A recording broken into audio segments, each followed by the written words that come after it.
Most of you will be familiar with the transition curve, which illustrates those various stages we go through as we kind of go through the change project. And as we know, the stages remain the same for all, but our lived experience of those stages is as unique and individual as we are as human beings. Before we move on to look at how having that increased knowledge and understanding of individual kind of team members' behavioural preferences and how that can assist us to facilitate change, I just want to share with you the jigsaw version of this Kubler-Ross model, which illustrates how those four behavioural preferences experience the change and identifies the kind of the key stages for each of the preferences.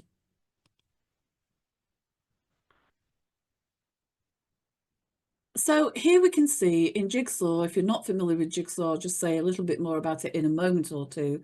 But here we can actually see four colours: our red preference, yellow preference, green and blue preference. So I'm going to start off with red preference first of all. And if you yourself are red, or you know anybody that has a stronger red preference, when they talk about the kind of the denial stage, most reds, we don't go through the denial stage. We don't do that. In actual fact, yes, you do.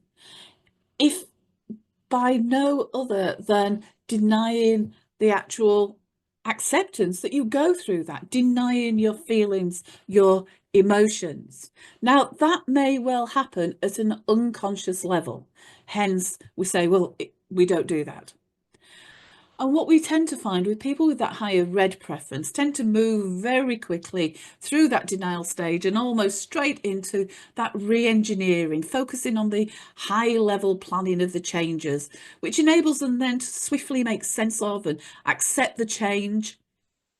Now, it's important just to be aware, although it's not a universal truth, but in many situations, the individuals who are responsible for initiating and driving the change have a higher red preference.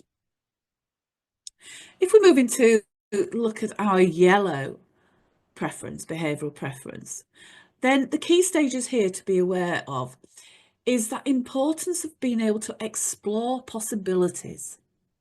As soon as they hear anything around change, then they get terribly kind of excited because change for them presents possibilities, opportunities. So they are waiting for the organisation to kind of speak about the opportunities, the possible opportunities. They're wanting to see some of those opportunities. Now, if those opportunities are not spoken of, they are not made kind of clear that there will be future, they don't have to be right now, future potential opportunities and possibilities, then people with a higher yellow preference may well start to look outside the organisation and explore other opportunities that exist outside the organisation. Once opportunities have been discussed, they've been identified, then the individual becomes actively involved, trying to find solutions. And again, they're actively engaged with the change, finding solutions, developing new ways of doing things, and celebrating that success. Now, enjoyment is a key factor of the yellow preference. So it's important that we encourage that celebration of the kind of the small wins as they're made to keep that yellow preference energized and motivated towards the change. If we look at the green now, we'll see the first kind of real key stage for them is that emotion stage. Often that emotion, not necessarily always, but often, it's that feeling angry and resentful towards the change and the people perceived be driving the change. It's always them, their fault. Whoever can be in that kind of moving, shifting group of them. They focus on what they stand to lose. They feel discomfort as they're pushed outside their comfort zone by that lack of information and the unknown and uncertainty ahead.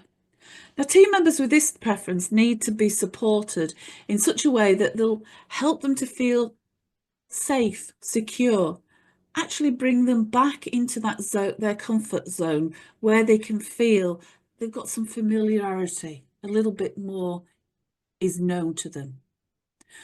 Once they're back in their comfort zone, they've achieved that comfort, then they'll move towards the contentment as their confidence increases and the changes just become part of the norm. Moving into the blues will remain in that resistance stage of the curve until such time as they're able to validate and make sense of the change within their own reality. A person with a higher blue preference needs to have access to evidence and proof. They need information presented in such a way that makes sense to them and clearly illustrates why the changes are needed, giving both the pluses and the minuses, the whole picture. Merely cascading information down from the top about why changes are happening is not sufficient. Once the blue preference has validated that information for themselves, made sense of it within their reality, they are then ready, and only then ready, to engage and will play their part in the implementation.